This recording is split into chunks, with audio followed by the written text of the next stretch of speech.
Bhante. I've been listening quite a lot of your CDs. And one of the CDs you mentioned about the Vipassana. And you mentioned that the true Buddha meditations is actually the 4 jhanas, which is one-pointedness. And Vipassana is contemplation. So in this case, when you mention the 4 jhanas, you are mentioning that the true teaching of the Buddha of meditation is samatha? Or? Yes. But actually you can say samatha vipassana because the samatha and vipassana are basically the 8th factor and the 7th factor of the Noble Eightfold Path, right? The 8th factor is sama samadhi, right concentration, and that is defined as the 4 jhanas. Even in the Mahasatipatthana Sutta, it is described as the 4 jhanas. And samasati is vipassana, because basically vipassana is contemplation, and contemplation means contemplation of these 4 things. Now a lot of people translate sati as mindfulness. It is not exactly mindfulness because mindfulness, as people generally know, means general mindfulness, right? When you're walking, you know you're walking.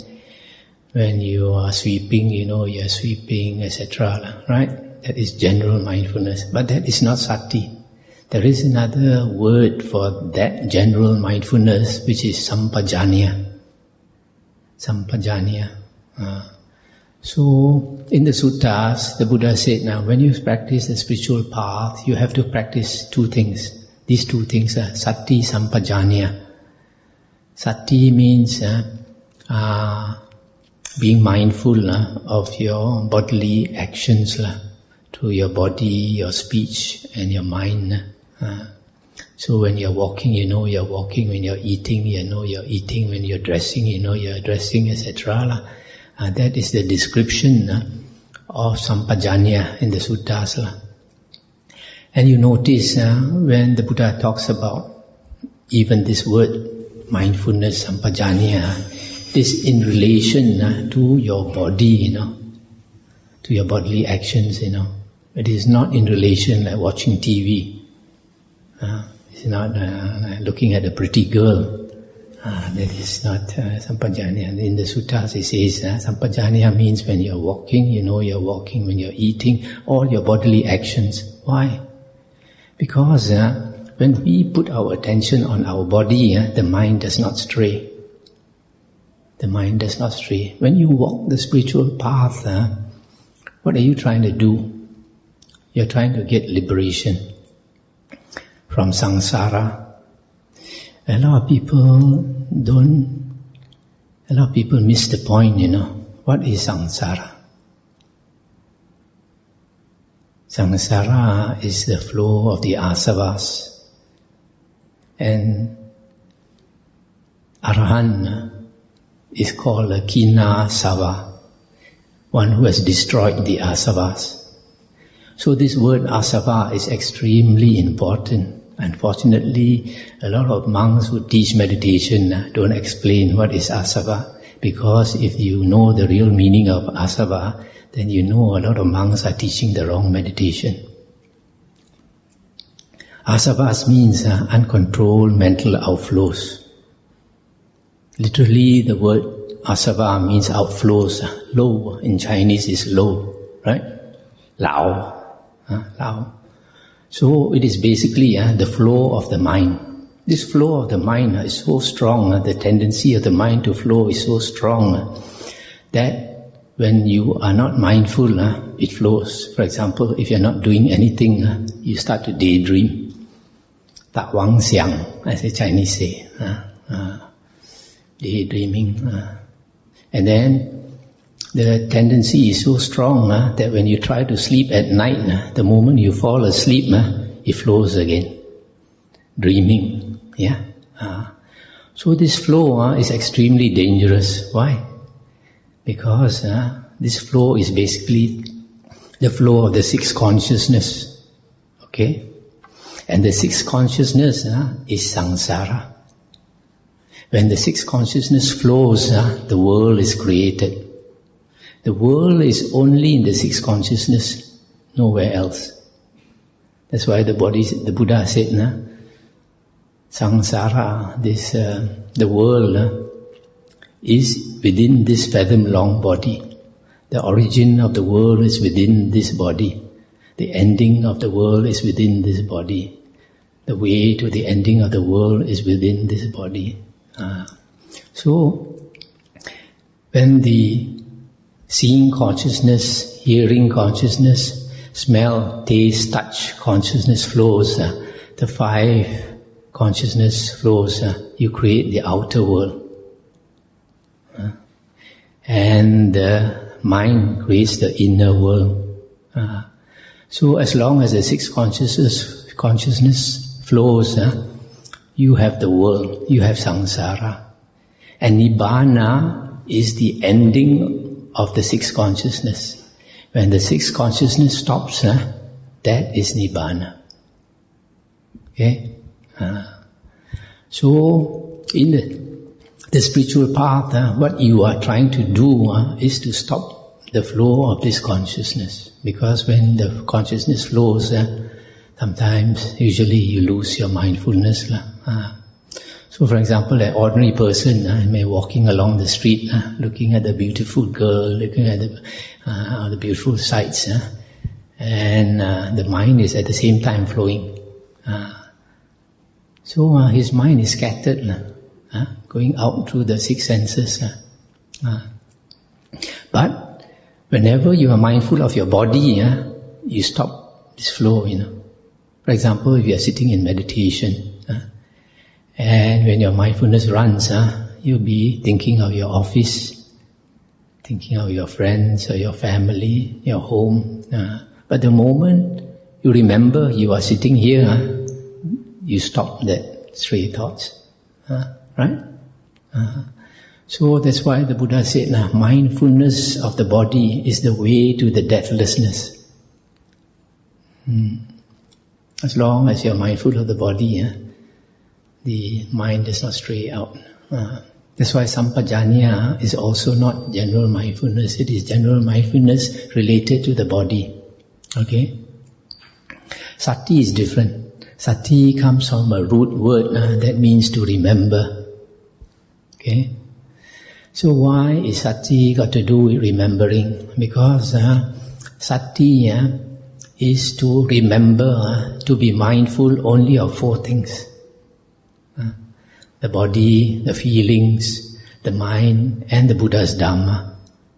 Only these four things, if you're mindful of these four things, you can attain liberation. If you're mindful of other things, it is not so helpful. Right? That is why sati is, actually in the sutta, sati is defined as a person who has sati remembers what is said and done a long time ago.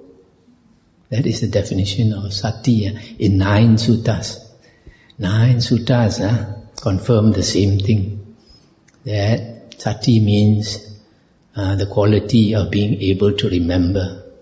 Okay? So sati is to remember, to be mindful of these four things. That is the practice of sati. So the practice of vipassana is that, to be mindful of these four things. So if you are mindful of these four things, you don't have to sit to practice that. When you're walking also, you can be mindful of these four things. When you're sitting in a bus, sitting in a car, you can also contemplate these four things, right? So that is the practice of vipassana. But when you sit down and you close your eyes, you should practice samatha. Because you cannot walk around and practice samatha.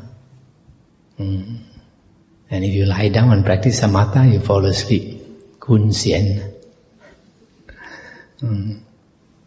So, when we sit now, we should use the opportunity to practice samatha. In the Majjhima Nikaya, Venerable Ananda was asked, what type of meditation is praised by the Buddha? And he said, the first jhana, the second jhana, the third jhana, the fourth jhana. Now when you attain the fourth jhana, it is said that you have perfected sati. In the definition of the fourth jhana, you have utter purity of sati in the fourth jhana. On the other hand, there are some vipassana monks, some famous vipassana monks who say, what's the use of jhana? When you are in jhana, you have no mindfulness. That is the opposite of what the Buddha says. The Buddha says, when you attain the fourth jhana, you have utter purity of sati. You can look into the suttas. That is exactly what the Buddha says. So what happens when you have utter purity of sati? When you have fourth jhana, you have so good a sati that you remember your past lives. That's why the Arahants, they can remember their past lives. Because they have perfected sati. So, Bhante, when I hear about from the CD, you mentioned the jhana is actually, the four jhanas are basically one-pointedness. When you mention one-pointedness, are you referring to, I know it's samatha, but are you referring to the four contemplation, like the nama rupa, the feelings, and just how you mentioned that? Is that no, the difference between the practice of samatha and vipassana is that when you practice samasati or vipassana, you can contemplate on any of the four objects of sati. You can change. You contemplate one and contemplate another. You can go from object to object. Okay? But when you practice samatha, you only concentrate on one. All the time one. And that is actually the practice of satipatthana. Satipatthana is different from sati. Practicing sati is practicing the seventh factor of the Noble Eightfold Path. When you practice satipatthana, it is the intense state of mindfulness. Because if you look into the Samyutta Nikaya, under the Satipatthana Samyutta, there is a sutta where the Buddha said that if a monk practices Satipatthana skillfully, he must end up with samadhi, one-pointedness of mind. He must end up. If he does not practice Satipatthana skillfully, he will not attain jhana, one-pointedness of mind. That's why there is also one sutta in the Majjhima Nikaya where the Buddha talked about the charana, the practice of the holy path by a monk. Then the Buddha says the monk practices sati sampajanya, and then after that he practices this satipatthana, and then he attains the second jhana. So instead of the Buddha saying that he attains the first jhana, the Buddha saying has said that the first jhana is actually synonymous with satipatthana practice. So he bypassed the first jhana into second jhana. After that, So, in the Majjhima Nikaya Sutta, I think 117, the Buddha said, now if you practice the Noble Eightfold Path, it must be in a systematic order. You cannot start with any factor of the Noble Eightfold Path. You must always start with the first factor, which is right view. If you have not attained right view, you have not entered on the Noble Eightfold Path. You must enter the Noble Eightfold Path only through right view. That's what the sutta says. Because after you attain right view, that right view will bring you to right speech, the right thoughts. And after right thoughts, you will get right speech. And then after that, right action, right livelihood, right effort, right recollection, and right concentration. Okay? This practice of the Noble Eightfold Path must always start with right view. And the attainment of right view, there is only two conditions to attain right view. This is stated in the Majjhima Nikaya, I think Sutta 43. One is the voice of another. Only the voice of another person teaching you the Dhamma can you attain right view. And the second condition is Yoniso Manasikara, thorough attention. You pay thorough attention when you are listening to the Dhamma, then you can understand and attain right view. So a lot of people, they come into meditation and sometimes the meditation teacher tells them, don't go and study the books. You just meditate. Unfortunately, if you just meditate, you're never going to get right view.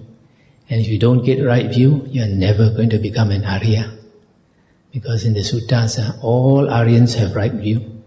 Without right view, you cannot be an Arya. Even if you have psychic power.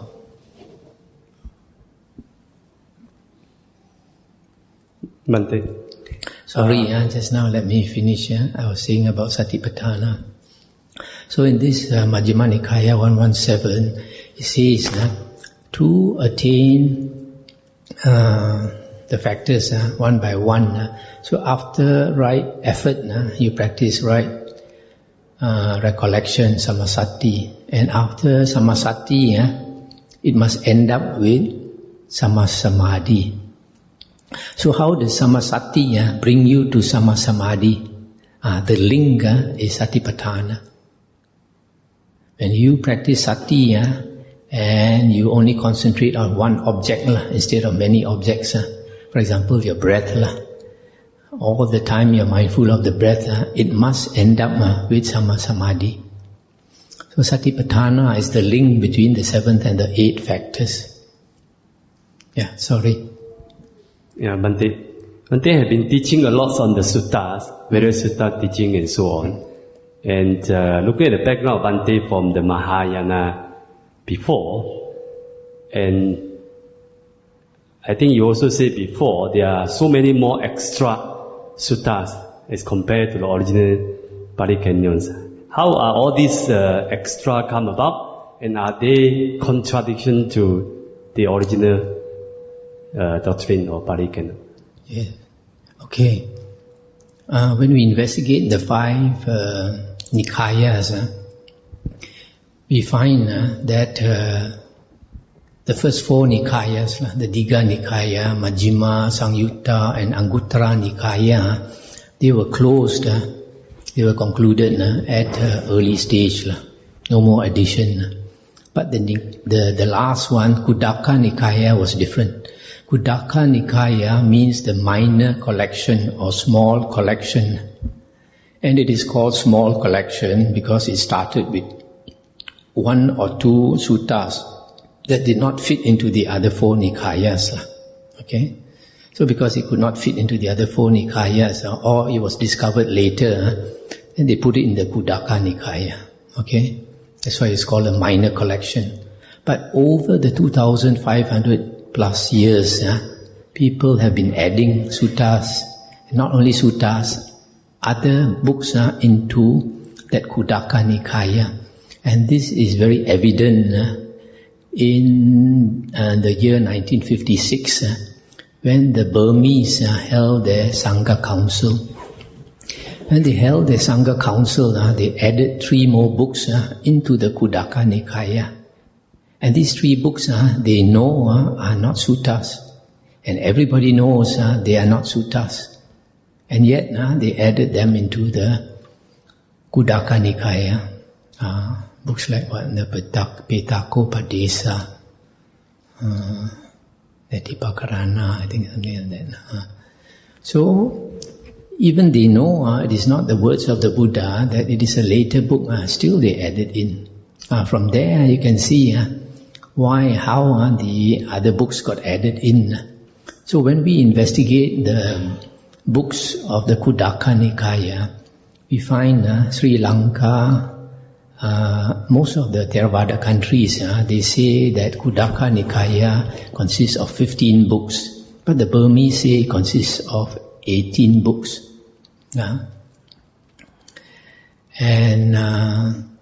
So when you investigate these books in the Khuddaka Nikaya, we find 6 that does not contradict the earlier 4 Nikayas.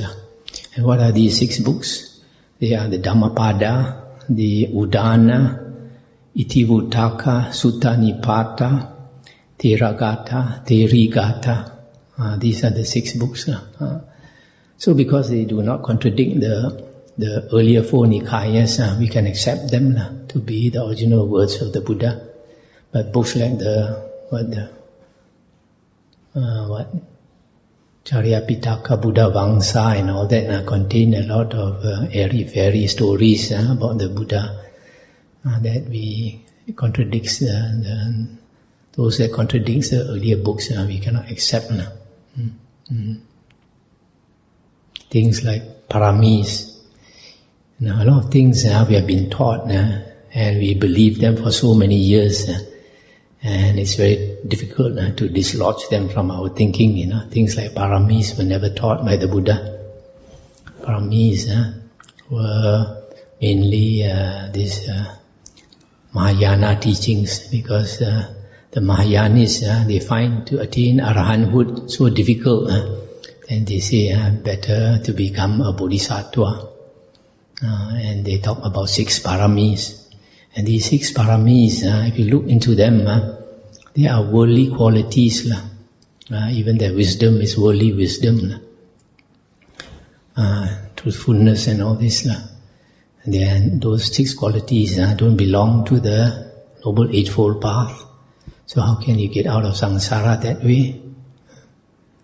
If you perfect your paramis, you probably end up as a universal monarch. You have such good blessings, you'll be the king of the whole world, but you're never an Arya.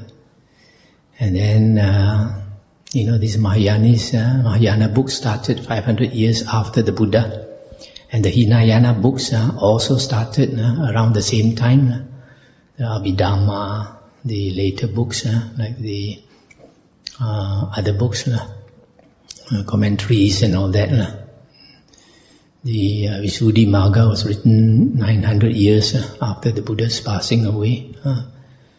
So, after a few more 100 years, the Mahayana and the Theravada, instead of fighting each other, they start to accept each other. Then the Mahayanis start to accept the Theravada books. Last time, for a few 100 years, they told their followers not to look at the Theravada books, because I was a Bodhisattva before. You look at my head, got 9.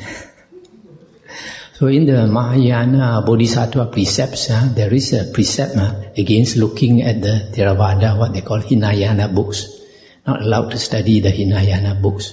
So because of that, they threw away what they call Hinayana books for a few 100 years. Later, when they start to accept Theravada, they start looking for the Theravada books, and they already lost this.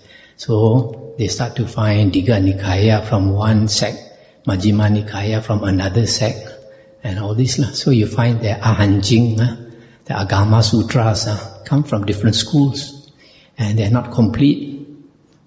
They're only about half of what our original Theravada Suttas have. So in the same way, our Theravada start to accept Mahayana teachings. And then they see Mahayana has the Bodhisattva path. They also want to follow the Bodhisattva path. The Mahayana have 6 paramis, so the Gyasu, they have 10 paramis. So that's how Rojak. Last question, anybody?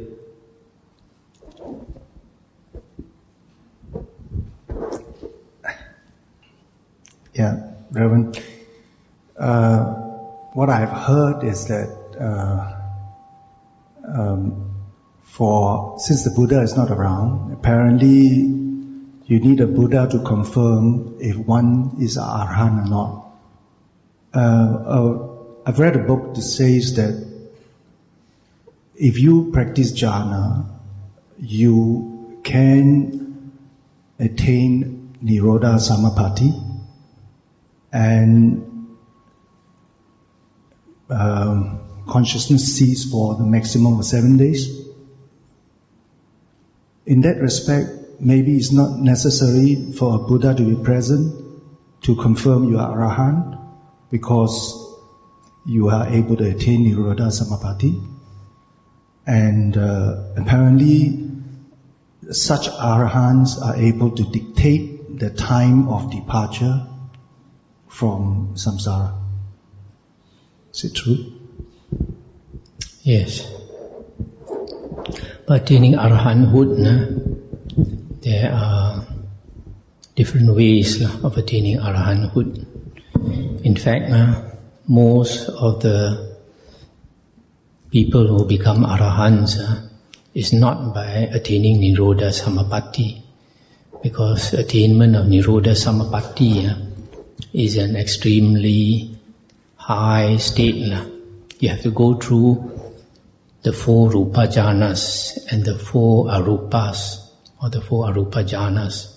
Then only you can attain to that state.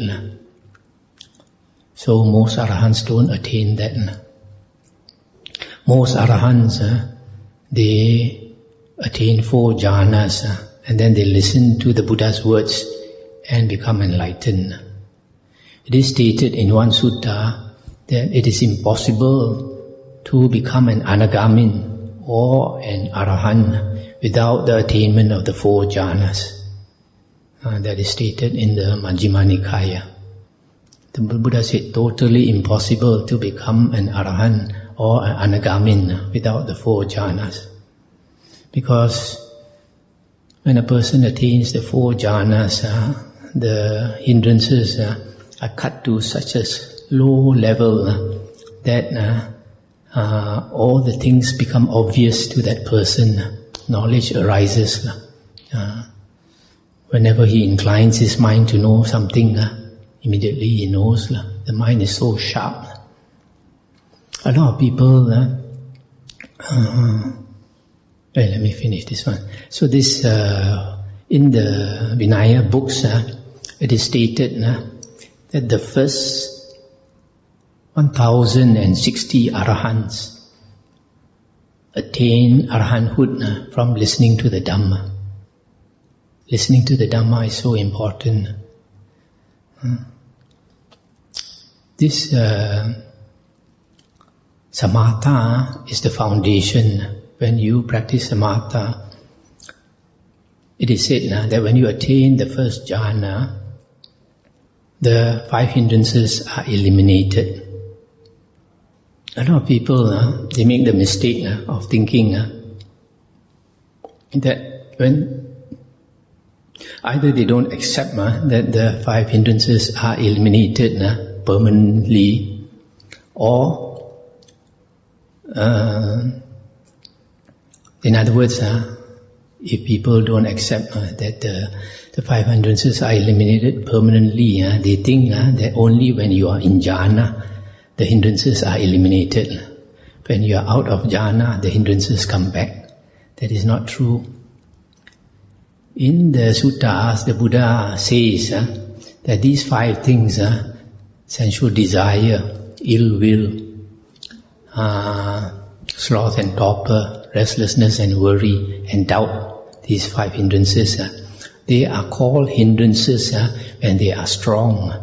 When they are strong and obsess the mind. When they obsess the mind, then you become blur. So, when a person attains the first jhana, the hindrances are cut down to a low level. It's not that they are eliminated entirely. they are said to be eliminated, meaning that they are cut to a low level so that they no more obsess the mind. If they don't obsess the mind, they are not a hindrance. It's just like when you're walking through lalang. If the lalang is 4 or 5 feet tall, that is a big hindrance to you. Right? It will cut you and all that, and you can't see and all that. But if it's cut down to 1 foot, is it a hindrance? It's not a hindrance. It is still there, but it's no more a hindrance. It's no more called a hindrance. Right? So you can take it, for example, like when a person attains the first jhana, the lalang is cut down to 1 foot. And then when a person attains the second jhana, it is cut down to maybe 9 inches or 8 inches. Okay? And then when a person attains the third jhana, it's cut down to 3 inches. But when it is cut down, when a person attains the fourth jhana, it is cut down to less than 1 centimeter. Then the person can see very clearly. No more a hindrance at all. That's why the psychic powers come. And when the person hears the Dhamma, having attained the fourth jhana, he hears the Dhamma, sometimes only one discourse by the Buddha, and he becomes enlightened. This was what happened with the 1,000 Jatilas, ascetics, matted hair ascetics who lived by the banks of the river. And they were fire worshippers, and they practiced samatha meditation. And because they practiced samatha meditation, some of them, like their leader, had attained psychic power. And when they had attained psychic power, like the leader, he thought he was an Arahant. But he is not yet an Arahant. And so the Buddha, when he wants to teach, he will look for people with 4 jhanas. Either this lifetime or previous lifetime had attained 4 jhanas. So he went to these 1,000 Jatilas. And these people, because they have psychic power, they're very hard to teach, They have some ego, they think they have some attainment. So the Buddha had to stay with them for a few weeks and show psychic power. Show so much psychic power that they were fully convinced that the Buddha was a higher level than them. And then only the Buddha told the leader, Kassapa, you keep thinking you're an Arahant, but you are not an Arahant. It was like a slap in his face. Then he woke up. Then he considered actually his cultivation is less than the Buddha. Immediately he cut off his hair and begged to be a disciple of the Buddha. So when he did that, 999 of the others all also followed suit. So they all shaved off their head and became monks. Now after that, the Buddha taught them one sutta, the fire discourse, because they like to pray to fire. So the Buddha used the simile of the fire. When the Buddha talked about fire, they were all ears. Then just listening to one discourse, 1,000 of them became Arahants. There was another person by the name of Yassa. He was a layman with 4 wives, enjoying himself with sensual pleasures and all that. But the Buddha made him come out to the forest in the middle of the night, go to the forest where the Buddha was, made the gates open by themselves, went to where the Buddha was. There the Buddha taught him the 4 noble truths. Listening the first time, he became a stream enterer.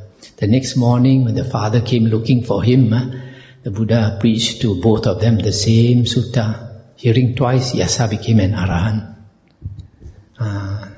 Even a layman also can become an Arahant. But he's a very exceptional layman. There are some, for example, there was one, he was also a rich layman, enjoying sensual pleasures and drinking liquor. He was half drunk. The Buddha walked past his house. When he saw the Buddha, something from the past stirred in his mind. He stared at the Buddha, and the memory came back. He sobered immediately, no more drunk. Then he went to bow to the Buddha and became a disciple. So the Buddha will purposely go to people who have jhana from their past life or this life. They listen to the Dhamma once, and immediately they become Arahant or Arya. So, listening to the Dhamma is the most important way of becoming an Arya or Arahant, the most common way. Nirodha Samapatti is very, very rare. Even among the Buddha's disciples, those with psychic power are not so many. Maybe 1/3 to a half with psychic power. Bhante, I got a more worldly question, less scriptural. How can one be a political activist and be a good Buddhist? It's a practical question, And the other aspect of my question is... Wait, one by one. You can, but you have to be very honest. It's just like being a businessman. Can you be a businessman and a good Buddhist? You have to be very honest with yourself, right? Certain things you can do, certain things you refuse to do. Okay? What's the second question? Last question, please. Well, in a way, it is linked to the first question. I see, like in Buddhism, there is a solution for many problems you see today. Just take one example, like the environment. But I don't see any or much Buddhist leadership in the environmental issues. It's perplexing to me. I would have thought, most Buddhists most good Buddhists anyway, they have very small carbon footprint, and I don't know whether if you're getting involved in it, then you become attached and therefore you're not a very good Buddhist, You know what I'm trying to allude to? That when you involve in change, you become very passionate, you become very attached, you have to agitate, you have to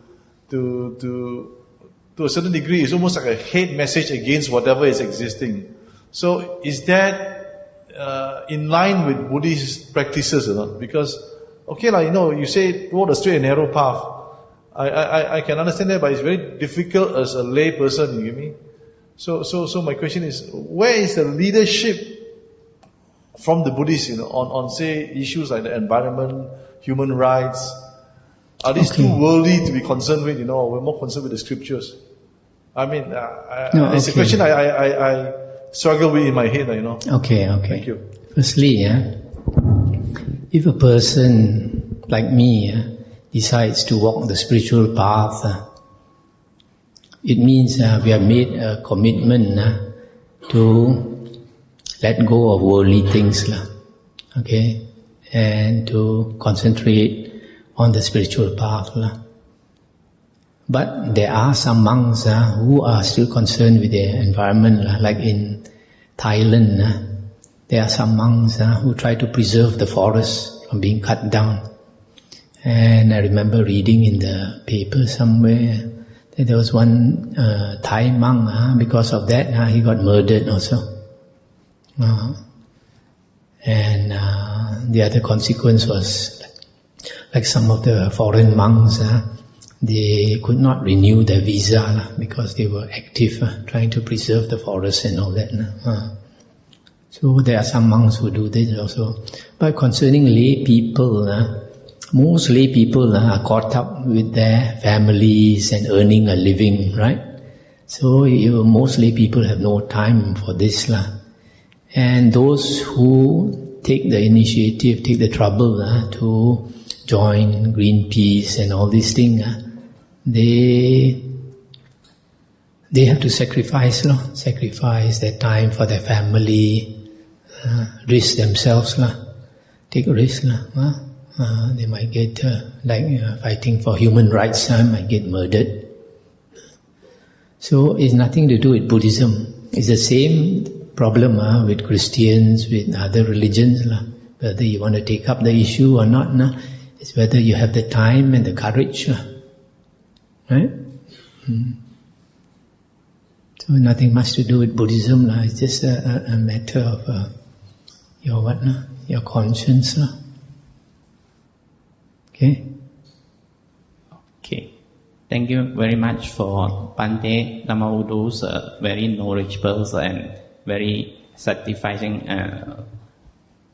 this Dhamma session. I believe everyone have enjoyed this session very well. Let's say sadhu 3 times to our Bhante. Sadhu, sadhu, sadhu.